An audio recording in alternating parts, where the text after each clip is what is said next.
नमस्कार, India news Rajasthan देख रहे हैं आप और पिंक सिटी 360 में मैं हूं आपके साथ सीमा चौधरी। और चलिए रुक करते हैं खबरों की ओर, जहां जयपुर पहुंचे राष्ट्रीय अनुसूचित आयोग अध्यक्ष विजय सांपला ने प्रेस कॉन्फ्रेंस की। इस दौरान उन्होंने कहा कि 2 दिन के दौरे में हर विषय में कुछ न कुछ खामी मिली है। स्कीम्स और अत्याचार निवारण संबंधित एक्ट को लागू करने में खामी दिखी है। एक्ट को लागू करने के लिए मुख्य सचिव और अधिकारियों ने 3 महीने का समय मांगा है। वहीं उन्होंने एससी आयोग को संवैधानिक दर्ज देने के सवाल पर कहा कि यह मेरे कार्य क्षेत्र में नहीं आता। सांपला ने आगे कहा कि मैंने रिपोर्ट ली है, ग्रेडिंग बाद में होगी। छुआछूत पूरे देश में है, राजस्थान में भी है। सदस्यों ने भी कहा कि छुआछूत है, इससे इनकार नहीं किया जा सकता। मिड डे मील शिकायत संबंधित जानकारी मांगी है। आयोग की कमेटियां बनती है। जिला स्तर पर भी कम बैठकें हुई, लेकिन राज्य स्तर पर बैठकें जरूर हुई है। 9 साल के बच्चे का जिसको जाति के बारे में कोई उसका ज्ञान नहीं होता, कोई जानकारी नहीं होती, उसकी मृत्यु हुई है। और मृत्यु भी कोई कह रहा है थप्पड़ मारने से हो गई, तो थप्पड़ मारने से हड्डी दिमाग की तो टूटती नहीं, दिमाग पे चोट नहीं लगती। और ये भी नहीं होता कि थप्पड़ के कारण 6 अस्पताल बदले जाए, छोटी सी डिस्पेंसरी से लेके बढ़ते बढ़ते तक अहमदाबाद तक चले जाए। तो ये कहीं ना कहीं एट्रोसिटी तो है। ठीक, ये किसके कारण हुई? मटके से पानी से ली, उससे ली, इससे ली। कहीं ना कहीं बच्चे के साथ मारपीट हुई, इसमें कोई भी दो राय नहीं है। कहीं ना कहीं दबाव, उसकी दुर्बलता, गरीबी और अनुसूचित जाति का होना ये होता है। और ये दुर्बलता का मतलब है कि ऐसी है, तो ये कहीं ना कहीं घटना घटी है और उसको सख्ती से निपटना चाहिए। ये हमारा उसमें क्या। और इधर प्रदेश कांग्रेस अध्यक्ष गोविंद डोटासरा जयपुर की मानसरोवर इलाके के पत्रकार कॉलोनी में कॉफी ग्रुप पहुंचे, जहां विकास समिति अध्यक्ष अजय शुक्ला ने उनका माला पहना करके स्वागत किया। इस मौके पर वहां मौजूद वरिष्ठ पत्रकार और स्थानीय लोगों ने भी डोटासरा को माला पहना करके अभिवादन किया। डोटासरा ने कॉफी क्रू का अवलोकन करके कॉफी और व्यंजनों का लुत्फ उठाया। और इस दौरान समिति अध्यक्ष अजय शुक्ला, महासचिव अरुण शर्मा ने सीवरेज लाइन और पुलिस लाइन खुलवाने की मांग को लेकर के डोटासरा को ज्ञापन सौंपा, जिस पर पीसीसी चीफ ने जल्द ही उचित कार्रवाई का आश्वासन भी दिया। इस मौके पर वरिष्ठ पत्रकार प्रतिमा शुक्ला, श्याम सुंदर तवन समेत बड़ी संख्या में लोग मौजूद रहे।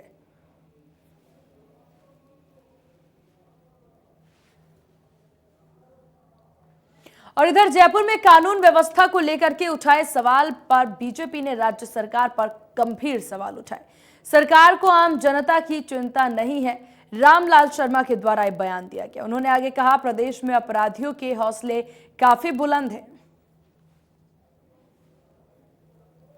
गहलोत सरकार, और गहलोत सरकार को सिर्फ चिंता गांधी परिवार की, गहलोत सरकार को चिंता कांग्रेस की, और गहलोत सरकार को चिंता गुजरात के चुनाव की।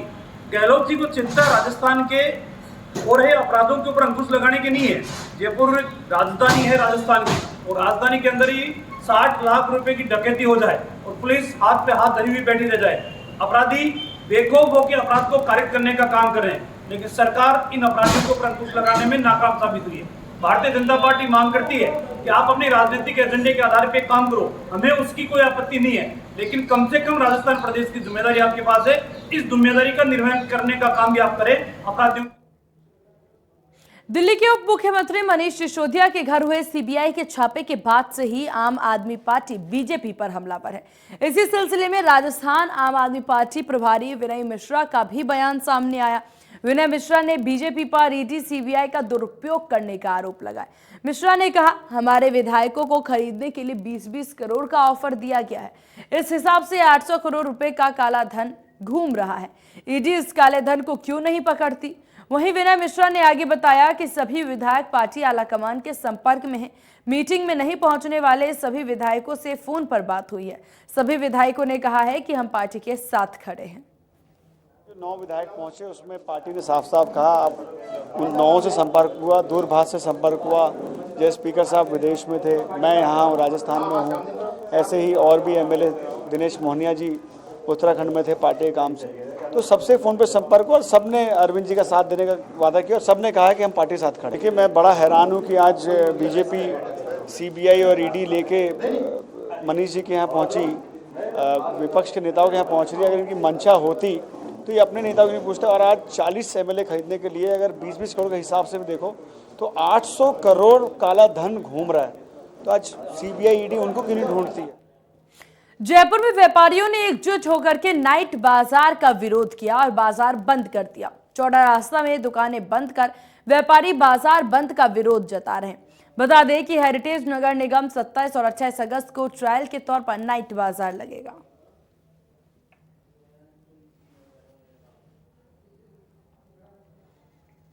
जयपुर के दूदू में चोर गिरोह ने बीती रात को रोडवेज बस स्टैंड के बाहर लगी कैबिन का ताला तोड़ करके चोरी की वारदात को अंजाम दिया। चोर करीब 3000 की नकदी के साथ वीडी, सिगरेट, गुटखे, बिस्कुट और कोल्ड ड्रिंक्स की बोतलें समेत करीब 20,000 रुपए का सामान चुरा कर फरार हो गए। वहीं कैबिन मालिक ने मामले की रिपोर्ट थाने में पेश की है। वहीं इस रात चोरों ने पशु चिकित्सालय के पास एक मिठाई के कैबिन के ताले तोड़कर गैस सिलेंडर समेत नकदी और बनी हुई मिठाइयां लेकर के भी फरार हो गए। गौरतलब है कि चोर गिरोह पिछले एक सप्ताह में आधा दर्जन कैबिनों को निशाना बना करके चोरी की वारदातों को अंजाम दे चुके हैं, लेकिन चोर अभी भी पुलिस की गिरफ्त से बाहर हैं।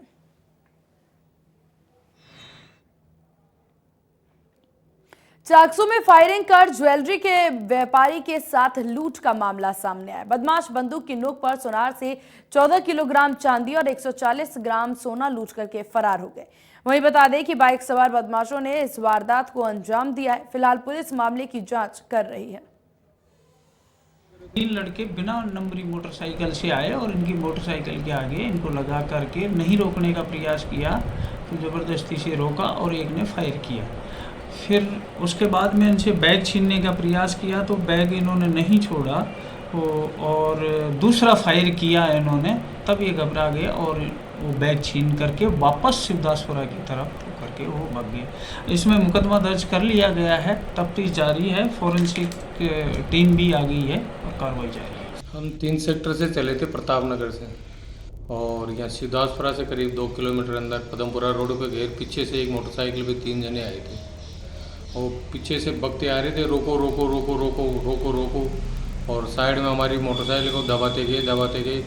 कम से कम 5-25 मीटर हम दबाते चले गए। फिर हमारे को आते धक्का मुक्की मारने कूटने लग गए। फिर हवा फायर की। एक बंदी के सिक्के 2-2.5 किलो तो उसमें थी, गोल्ड था 140 ग्राम और करीब 13-14 किलो चांदी के बड़ा वाला बैग में फुल भरे थे दोनों बैग। उसमें हमारे टिफिन दुकान की चाबियां वगैरह दोनों बैगों के छोटे ताले लगा रखे थे मैंने, और मैंने कमीज से यूं रखा रहा। और इधर जयपुर के दूदू जिले में रसद अधिकारी प्रतिभा पारिक के निर्देश पर पर्वत जांच दल की टीम ने दूदू में 2 जगहों पर अवैध घरेलू गैस सिलेंडर के काम में लगे लोगों पर कार्रवाई की। पर्वत अधिकारी राजेश बंसल और निरीक्षक मुकेश खींची ने कार्रवाई को अंजाम दिया। टीम ने गांव सेवा में बड़जत्या बाट भंडार के प्रोप्राइटर शांतिलाल जैन के यहां पर कार्रवाई की और टीम ने यहां 8 घरेलू गैस सिलेंडर जब्त किए। वहीं दूसरी कार्रवाई दूदू में मालपुरा रोड पर राहत गैस पर की। टीम ने यहां राहत गैस के प्रोप्राइटर फयाज शेख के कब्जे से छोटे एवं बड़े 10 घरेलू गैस सिलेंडर जब्त किए।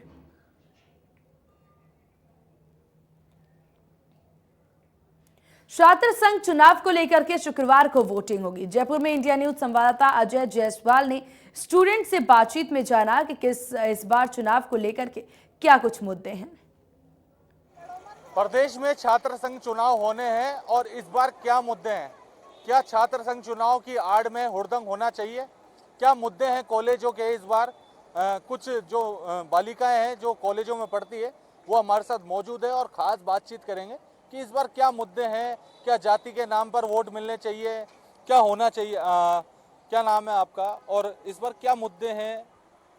मेरा नाम तमन्ना है और इस बार मुद्दे तो यही है कि कॉलेज की फैसिलिटीज़ को अच्छा करें, लेकिन मेन चीज़ ये है कि ये लोग कभी भी हुड़दंग मचा देते हैं, मतलब दंगे करना शुरू कर देते हैं। तो वो एक टीम से नहीं होता, सारी टीम से ही होता है और जो बाहर के लोग होते हैं वो काफ़ी ज़्यादा ये मचाते हैं। तो बस यही है और जातिवाद पे काफ़ी ज़्यादा वोटिंग के लिए मांगते हैं। तो मैं चाहती हूँ कि निष्पक्ष होके किसी को वोट किया जाए ताकि वो आपके आगे सहायता करे। बिल्कुल निष्पक्ष होकर वोट किया जाए ताकि वो आगे जाके आपकी मदद करे।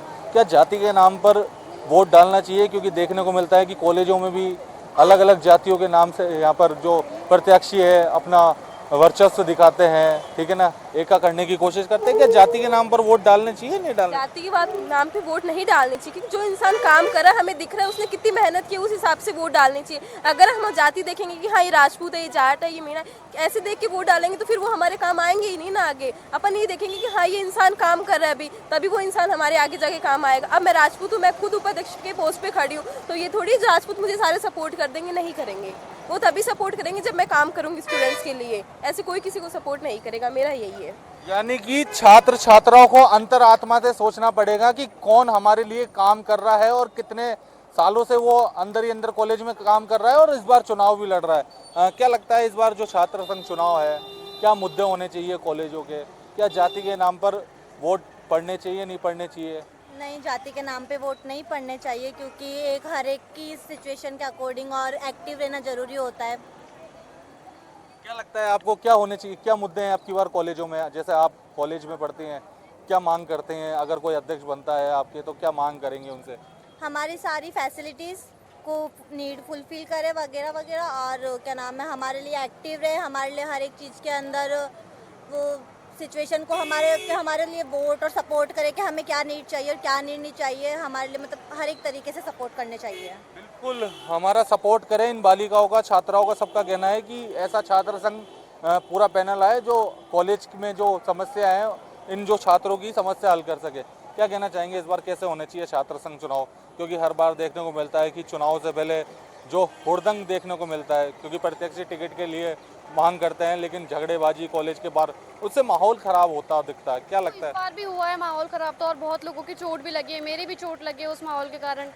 बट हाँ, जो डिजर्वेबल है, जो काम कर सकता है, उसी को ही दे सभी स्टूडेंट्स। मेरी तो यही है, क्योंकि NSUI ने भी ठीक है बहुत लोगों को सपोर्ट करा और कई लोगों के साथ नहीं करा, तो मे भी सब बच्चे डिजर्वेबल पर्सन को दे कि जो काम कर पाए।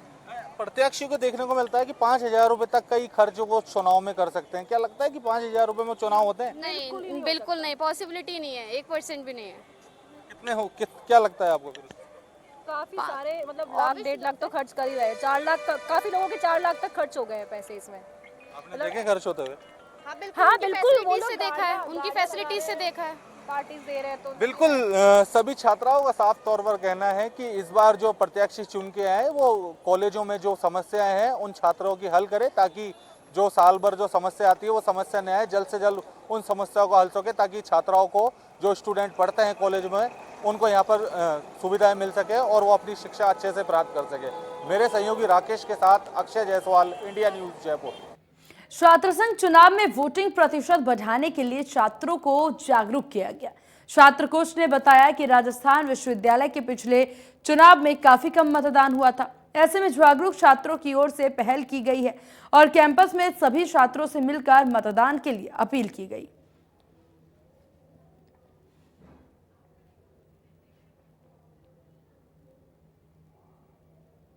और इन्हीं खबरों के साथ पिंक सिटी 360 में बस इतना ही। बने रहिए इंडिया न्यूज राजस्थान के साथ। नमस्कार।